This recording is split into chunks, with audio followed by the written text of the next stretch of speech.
राहुल मुंबई शहर में नया नया आया था। वो मुंबई में एक घर देख रहा होता है। वो मुंबई में ही एक एजेंट से घर के सिलसिले में मिलता है। सर, मेरे पास मुंबई शहर में तो बहुत सारे फ्लैट हैं। आप बस डिमांड करिए। आपको कितनी कमरे का फ्लैट चाहिए और कितना किराया चाहिए हैं? मुझे एक ही कमरे का सेट चाहिए भैया। मैं यहाँ अकेला ही रहूंगा। मुझे फुल्ली फर्निश्ड फ्लैट मिल जाए तो बहुत बढ़िया रहेगा। किराया भी ज्यादा ना हो। जी बिल्कुल सर, मैं आपको दिखाता हूँ। मेरे पास एक फ्लैट है, वो फुल्ली फर्निश्ड है। आपको शायद वो पसंद आ जाए। एजेंट राहुल को घर दिखाता है और राहुल को घर देखते ही पसंद आ जाता है। घर देखने में बहुत ही आलीशान होता है। भैया, मुझे ये घर देखते ही पसंद आ गया है। आप इसे फाइनल करो, मैं अभी ही इसकी पेमेंट कर देता हूँ। राहुल घर की सारी पेमेंट तभी के तभी कर देता है और घर में अपना सामान रख लेता है।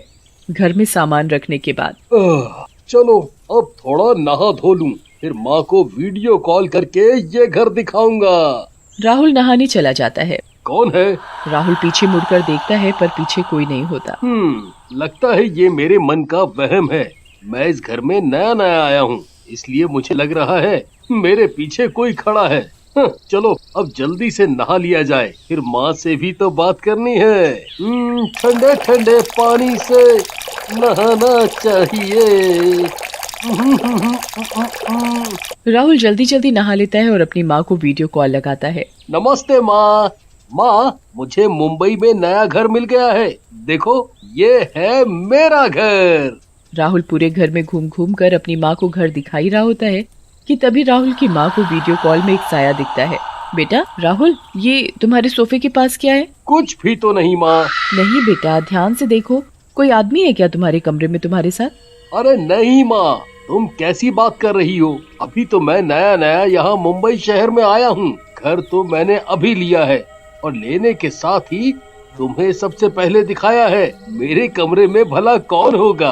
अरे बेटा नहीं, वो देखो उधर है कोई खड़ा। राहुल की माँ को वीडियो में एक अजीब सा साया दिख रहा होता है, पर वो साया राहुल को नहीं दिख रहा होता।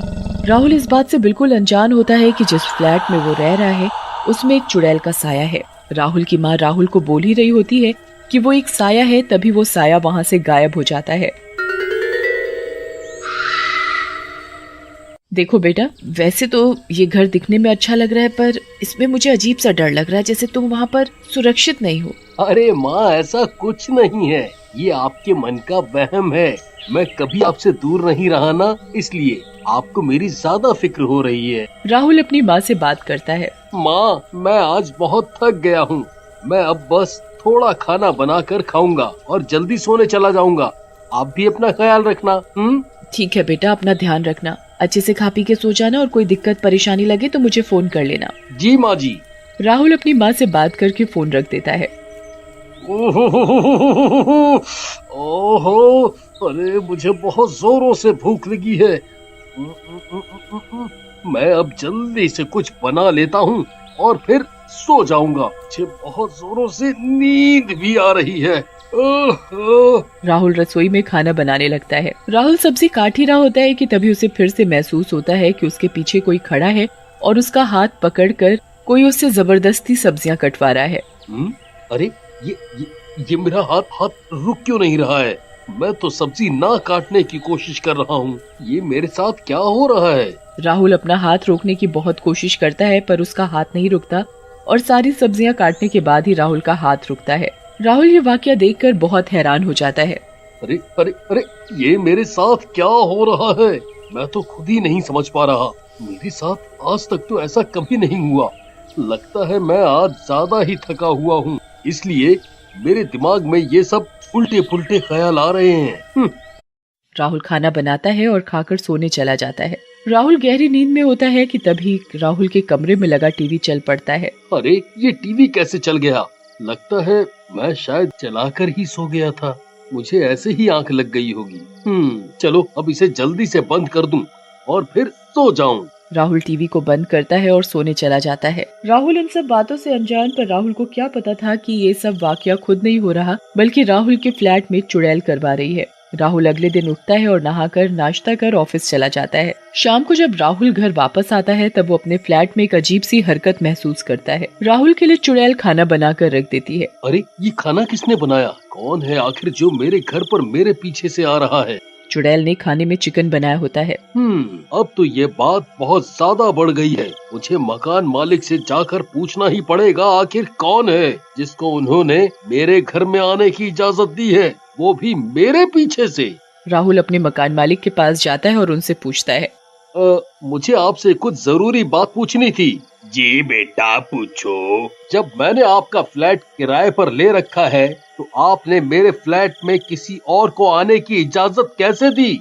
बेटा हमने तो किसी को भी तुम्हारे फ्लैट में आने की इजाजत नहीं दी, न ही हमारे पास चाबी है।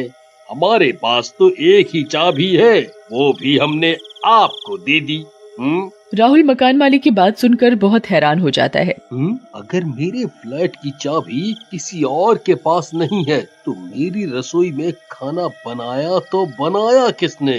राहुल ये सब बात अपने मकान मालिक से कर ही रहा होता है कि तभी उनकी पड़ोसन एक बुढ़िया सारी बात सुन लेती है। वो बुढ़िया राहुल को अपने पास बुलाती है। राहुल उस बुढ़िया के पास जाता है। बेटा मैंने अभी तुम्हारी सारी बात सुनी, जो भी तुमने अभी अपने मकान मालिक से बात की।